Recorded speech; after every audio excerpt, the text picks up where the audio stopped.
사도행전 14장 19절에서 28절의 말씀 저와 여러분이 교독하겠습니다. 유대인들이 안디옥과 이고니온에서 와서 무리를 충동하니 그들이 돌로 바울을 쳐서 죽은 줄로 알고 시외로 끌어내치니라.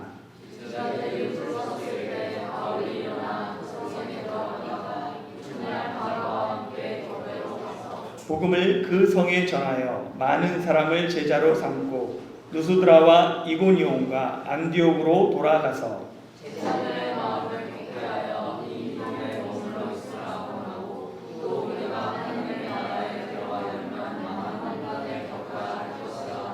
각 교회에서 장로들을 택하여 금식 기도하며 그들이 믿는 주께 그들을 의탁하고 말씀을 버가에서 전하고 아탈리아로 내려가서 거기서 베타고 안디옥에 이르니 그곳은 사도가 입은 그들을 위하여 전에 하나님의 은혜에 부탁하시니라. 그들이 이르러 교회를 모아 하나님이 함께 행하신 모든 일과 이방인들에게 믿음의 문을 여신 것을 보고하고 제자들과 함께 오래 있으니라. 아멘. 한번 지도를 보면서 우리 1차 여행을 복습해 보도록 하겠습니다. 전도여행 출발한 곳이 어디입니까? 안디옥. 수리아의 안디옥에서 실루기아로 내려가서 배 타고 어디로 갔어요? 구브로 섬으로 갔습니다. 그래서 살라미를 지나 바보를 지나 그리고 다시 배 타고 어디로 가냐면 밤빌리아의 버가로 갔어요. 그리고 여기서 그 다음에 마가 요한이 예루살렘으로 돌아가고 계속 전진해서 어디로 갔냐면 안디옥, 비시디아의 안디옥에 도착하게 됩니다. 그리고 유대인들이 핍박해서 쫓겨나서 이렇게 이고니온으로 갔다가 여기서도 다시 핍박당해서 누스드라까지 간 내용이 지난주 내용이었어요. 그래서 바울이 누스드라에서 발 못 쓰는 걷지 못하는 사람을 고치게 됩니다. 이를 보고 이 누스드라 사람들이 바울과 바나바를 제우스와 헤르메스라고 하면서 그들에게 제사 드리려고 하죠. 이에 두 사도는 자신의 옷을 뜯으며 그들의 행동을 말립니다. 그리고 천지를 지으신 하나님에 대해서 전해줘요. 그리고 이 사건이 이렇게 마무리되고 끝났습니다. 이 사건을 통해 우리는 몇 가지 누스드라에 대해서 알게 돼요. 이 누스드라는 누가오니오 사람들이 대부분 이들이 살고 있었는데 그들이 섬기는 신은 누구였냐면 제우스였습니다. 그리고 이 누스드라에는 보니까 그 유대인의 회당이 없었을 것으로 봐요. 왜냐하면 바울과 바나바가 있었으면 회당에서 전할 텐데 회당이 아닌 성문에서 복음을 전하는 것을 보고 유대인들이 별로 없고 해당이 없었을 것이다 라는 것을 알 수 있습니다. 이 바울과 바나바가 이 누스드라까지 온 것은 사실은 이고니온에서 박해를 받았기 때문에 그래요. 유대인들이 이방인들을 선동해서 돌로 쳐 죽이려고 하니까 그것을 알고 피해서 누스드라로 온 거죠. 그 전에 이고니온까지 온 것도 역시 마찬가지예요. 안디옥에서 유대인들이 그들을 대적하니까 쫓겨서 도망치듯이 이고니온으로 온 겁니다. 그래서 안디옥에서 이고니온으로 오고 이고니온에서 누스드라까지 쫓기고 도망쳐서 왔어요. 그러면서 그들은 계속 그 길을 걸어서 복음을 전했죠.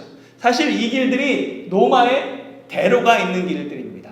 그래서 모든 길은 로마로 통하는 것처럼 로마가 도시들마다 이었어요. 그래서 쫓겨나면 그 다음 도시로 계속 복음을 전하면서 전진했던 것입니다. 그리고 이 누스드라에 와서 드디어 걷지 못하는 사람이 걸음으로 말미암아 복음을 전할 수 있는 문이 활짝 열렸어요. 자신들을 신으로 생각하는 사람들에게 하나님의 말씀 전하는 것 어려운 일 아닙니다. 신으로 생각하니까. 그런데 생각지도 못한 일이 일어나요. 비시디아 안디옥과 이고니온에서 바울과 바나바를 박해하던 유대인들이 누스드라까지 쫓아와서 누스드라 사람들을 충동한 것입니다. 19절 말씀 한번 읽어볼까요? 시작. 유대인들이 안디옥과 이고니온에서 와서 무리를 충동하니 그들이 돌로 바울을 쳐서 죽은 줄로 알고 시내로 끌어내치니라. 아멘. 감탄고도라는 말이 있습니다. 달면 삼키고 쓰면 뱉는다라는 뜻이죠. 자기 마음에 들면 받아들이지만 자기 마음에 들지 않으면 언제든지 배척한다라는 의미를 갖고 있어요. 예수님이 나귀 타고 예루살렘에 입성할 때 무리들이 예수님을 환호합니다. 자신의 겉옷을 벗어서 길에 깔고 손에 종려가지를 들고 다윗의 자손이여 우리를 구원하소서 호산나를 외쳤어요. 그랬던 그들이 5일 만에 동일하게 예수님을 향해 십자가에 못 박으라 라고 외칩니다. 대중은 자신의 입맛에 맞추면 그 사람에게 간이든 쓸개든 다 줄 것처럼 해요. 그러나 자신의 입맛이 맞지 않으면 언제든지 뒤통수를 칠 준비가 되어 있습니다. 누스드라 사람들, 그들이 바울과 바나바를 향해서 제우스다, 헤르메스다, 그의 강림으로 알고 제사 드리려고 했던 것, 그것을 간신히 말린 게 18절이에요. 그런데 19절에 바로 와서 그들이 돌을 들어 바울을 치게 됩니다. 우리가 바나바와 바울에게 제사 드리려고 했던 것을 그들을 신으로 알았기 때문이에요. 근데 바나바와 바울이 뭐라고 그러냐면 우리는 신이 아니다. 우리는 너희와 똑같은 사람이다 하면서 정말로 신인 창조주 하나님을 증거합니다. 이 증거 앞에 우리는 선택을 해야 돼요. 선택의 갈림길에 서게 됩니다. 하나님을 받아들일 것인지 아니면 배척할 것인지. 복음은 하나님과 세상 중에 하나를 선택하라고 강요해요. 엘리야가 하나님과 바울 사이에서 머뭇거리는 그 이스라엘 백성들을 향해 여호와가 만일 하나님이면 그를 따르고 바알이 만일 하나님이면 그를 따르라 라고 외쳤던 그 외침이 지금 오늘날도 동일하게 우리에게 적용됩니다. 예수님은 하나님과 재물을 겸하여 섬길 수 없다라고 분명하게 말씀하셨어요. 언제나 중간은 없습니다. 하나님을 섬기든지 바알을 섬기든지 하나님을 섬기든지 제우스를 섬기든지 선택해야만 합니다. 복음 앞에서 갈등하는 그들에게 안디옥과 이고니온으로부터 유대인들이 와요. 그러더니 그들에 막 충동합니다. 그래서 그 충동에 넘어가서 그들이 돌을 들어 바울을 치게 됩니다. 유대인들은 이 바울과 바나바를 돌로 쳐 죽이길 원했어요. 왜냐하면 그들은 이것이 율법을 지키는 길이다 라고 믿었기 때문에 그래요. 신명기 13장 10절에 보면 이렇게 기록되어 있습니다. 그는 애굽 땅 종되었던 집에서 너를 인도하여 내신 내 하나님 여호와에게서 너를 깨어 떠나게 하려 한 자이니 너는 돌로 쳐 죽이라. 그러니까 하나님을 떠나게 하는 자, 거짓으로 깨우는 자, 그는 돌로 쳐 죽이라 라는 것이 율법의 명령이었습니다. 그래서 스데반을 돌로 쳐 죽였던 것이죠. 그래서 유대인들은 이고니온에서도 이 사람들이 하나님을 떠나게 한다 라는 생각을 가지고 두 사도를 돌로 쳐 죽이려고 했어요. 근데 그것을 알고 두 사도가 누스드라로 도망갔던 것이죠. 그런데 유대인들이 누스드라까지 따라와서 결국은 두 사도를 돌로 쳐 죽이고자 했던 것이에요. 그리고 실제로 이것이 성공합니다. 그들은 바울이 돌에 맞아 죽었다라고 생각했어요. 그래서 그를 성 밖으로 내치고 버리게 됩니다. 이때 돌에 맞았던 사건을 바울은 고린도후서 11장 자신의 고생담을 얘기할 때 한 번 돌에 맞고 라고 기록해 놓았어요. 그때가 이때 사건입니다. 무식하면 용감하다 라는 말이 있죠. 이게 심리학에서 더닝 크루거 효과라고 얘기합니다. 그래서 코넬 대학교의 사회 심리학 교수였던 이 데이비드 더닝과 그의 제자였던 저스틴 크루거가 그들이 제안한 그러한 이론인데요. 잘못된 결정을 하더라도 능력이 부족해서 자신의 지혜가 부족해서 자신이 뭘 실수한지 뭘 잘못한지도 모르는 현상을 이야기할 때 더닝 크루거 효과라고 얘기합니다. 그래서 보면 예를 들어서 시험 공부 열심히 하지 않은 학생은 시험이 끝나고 나서 물어보면 시험 어땠냐고 그러면 뭐라 그래요? 괜찮았다고, 잘 봤다 라고 얘기해요. 왜 그러냐면 자기가 뭘 모르는지 모르는 거예요. 그런데 시험 공부를 열심히 하는 학생에게는 물어보면 뭐라 그래요? 어려웠다고 합니다. 왜냐하면 자기가 아는 것과 모르는 것이 분명하기 때문에 그래요. 그래서 익은 배울수록 고개를 숙이고 무식하면 용감한 것, 그 심리를 이 더닝크루거 효과라고 이야기합니다. 유대인들이 안디옥과 이고니온에서부터 바울을 죽이고자 누스트라까지 따라온 것, 그것이 바로 더닝크루거 효과예요. 무식하면 용감한 거죠. 그들은 율법에 대해서 잘못된 믿음을 가지고 있었어요. 그래가지고 율법을 지켜라, 율법을 지켜야지 구원받는다라는 생각을 갖고 있었죠. 그러나 율법의 행위로는 누구도 구원을 받지 못합니다. 오히려 율법은 우리가 죄인이라는 것을 알려줘요. 내가 이대로 하나님 말씀대로 살 수 없구나 라는 것을 깨닫게 합니다. 그래서 율법을 알면, 제대로 알면 그리스도가 필요하구나, 하나님이 필요하구나, 나의 힘으로 할 수 없구나 라는 결론에 도달해요. 율법은 예수님을 배척하지 않습니다. 오히려 율법과 선지자들은 예수님을 증거했어요. 너희 힘으로 할 수 없다라는 것을 알게 했죠. 그러나 이를 알지 못한 유대인들은 율법을 지킨다는 명목으로 복음 전파를 방해합니다. 그들은 잘못된 열심으로 말미암아 하나님의 일을 방해했어요. 마치 사울이 스데반이 죽음을 마땅하게 여기면서 정말로 박해를 피해 달아난 사람들 잡아다니기 위해서 다메섹까지 달려갔던 것처럼 이 유대인들도 안디옥과 이고니온에서 바울과 바나바를 돌로 치기 위해 누스드라까지 끈질기게 따라왔습니다. 보면은 이고니온에서 누스드라까지 거리가 그 거리가 45km입니다. 그리고 비시디아 안디옥부터 누스드라까지는 무려 170km가 됩니다. 그러니까 이들은 오직 하나님을 위한다는 생각으로 그 먼 거리를 달려왔어요. 그들의 열심은 잘못된 것이죠. 그러나 그들이 하나님의 말씀을 위해 살겠다, 하나님을 위해 살겠다라는 그 열심만은 칭찬받아 마땅합니다. 이런 열심이 사실 우리에게도 있어야 해요. 잘못된 열심을 가진 사람들은 지금도 우는 사자와 같이 두루다니며 산길자를 찾습니다. 어떻게 해서든지 하나님의 일을 방해하려고 하고 복음 전파를 방해하고 한 영혼도 예수 믿는 것을 싫어합니다. 지금도 사실은 영적 전쟁이 변함없이 일어나고 있어요. 이번 코로나19로 인해서 신천지가 큰 타격을 입었습니다. 그래서 신천지 신도들이 24만 명에서 15만 명에서 18만으로 줄어들었다라는 뉴스가 있어요. 보니까 이 신천지가 급격하게 사람들이 이탈하니까 이것을 막기 위해서 예전에는 14만 4천 명이 결정되지 않았다라고 얘기했어요.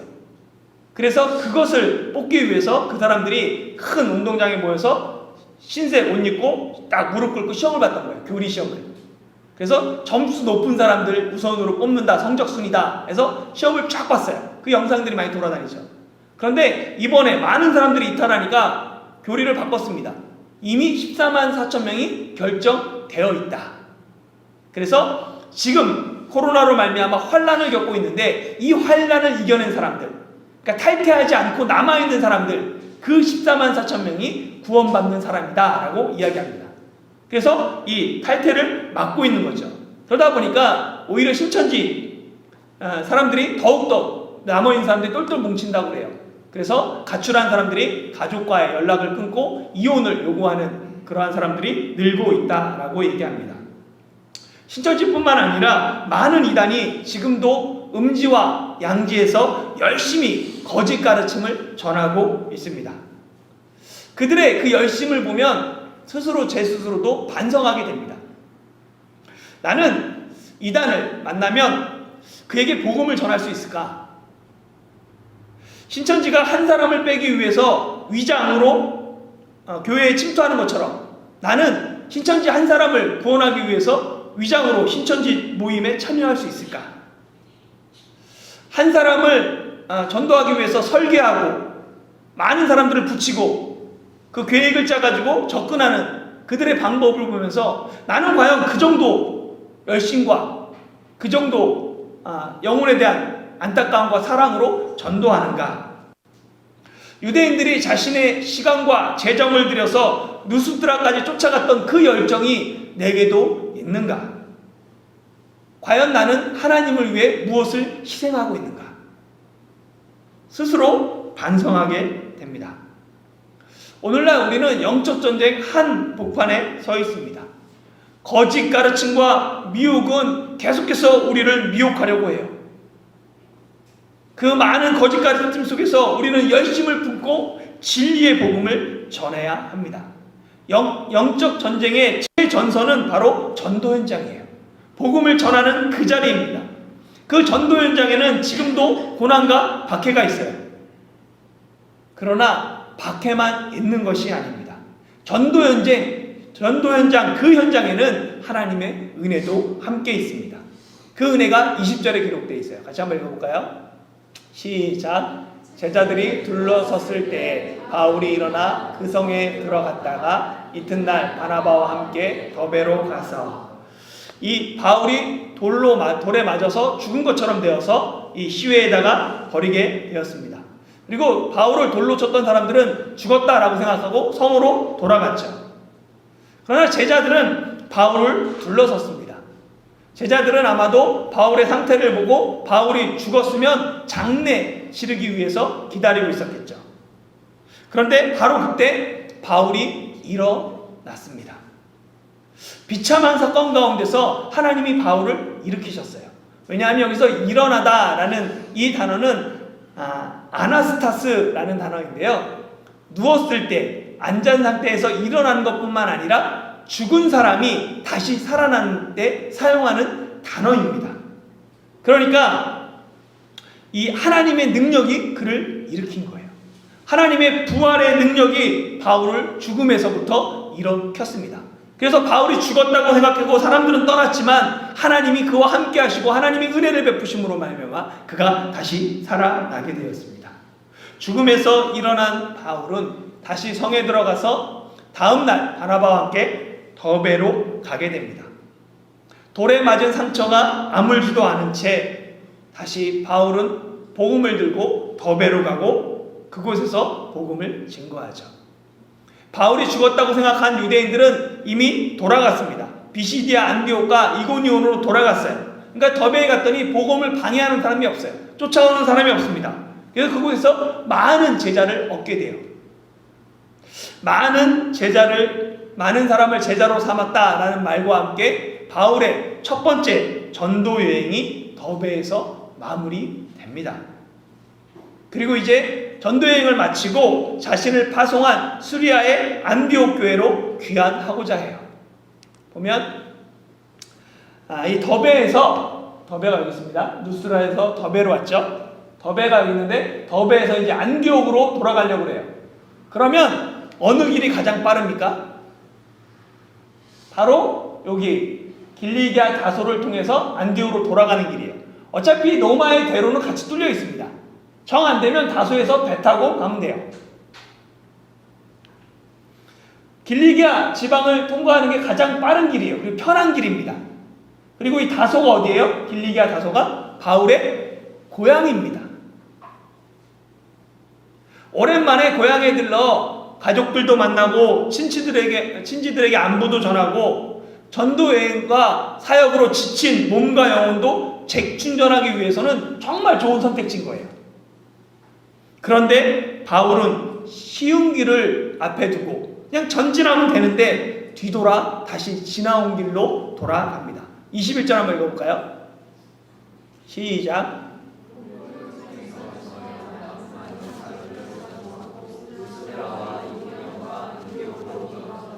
예, 보세요. 누스드라와 이고니온과 안디옥, 거기가 어떤 곳이었어요? 바울을 박해하던 곳입니다. 그들은 누스드라까지 쫓아와서 바울을 돌로 쳤던 사람들이 안디옥과 이고니온에서 왔잖아요. 그리고 누스드라에서 돌을 맞았어요. 왜 바울은 쉬운 길을 놔두고 고난의 길을 찾아갔을까요? 왜냐하면 그곳에는 제자들이 있었기 때문입니다. 비록 자신들은 박해를 피해 쫓겨나고 도망갔지만 그곳에는 변함없이 막 복음을 받아들인 제자들이 있습니다. 새롭게 믿기 시작한 그 제자들을 생각하며 자신의 편한 길을 뒤로하고 자신을 밖에 했던 느수드라와 이고니온과 안디옥으로 돌아가게 됩니다. 그리고 제자들에게 권면하죠. 22절 같이 한번 읽어볼게요. 시작. 제자들의 마음을 굳게 하여 이 믿음에 머물러 있어라 권하고 또 우리가 하나님의 나라에 들어가려면 많은 환난을 겪어야 할 것이라 하고. 아멘.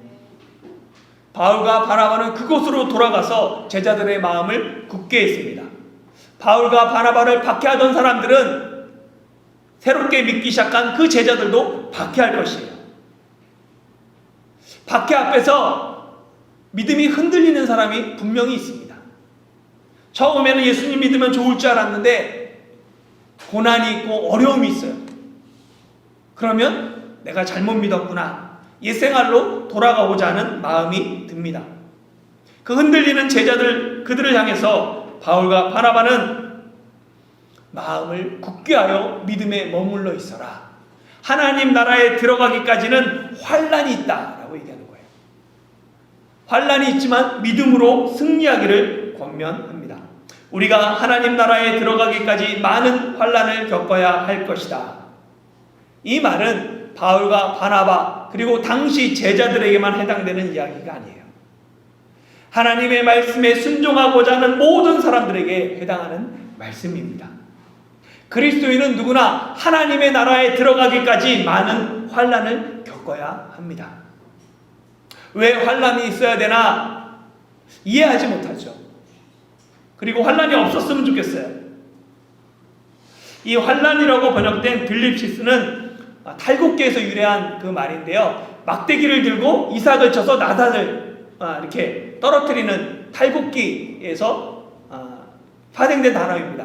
그러니까 환난이라는 건 뭐냐면 곡식을 탈곡기가 모으는 것처럼 그리스도인을 알곡과 가라지로 구분하는 거예요.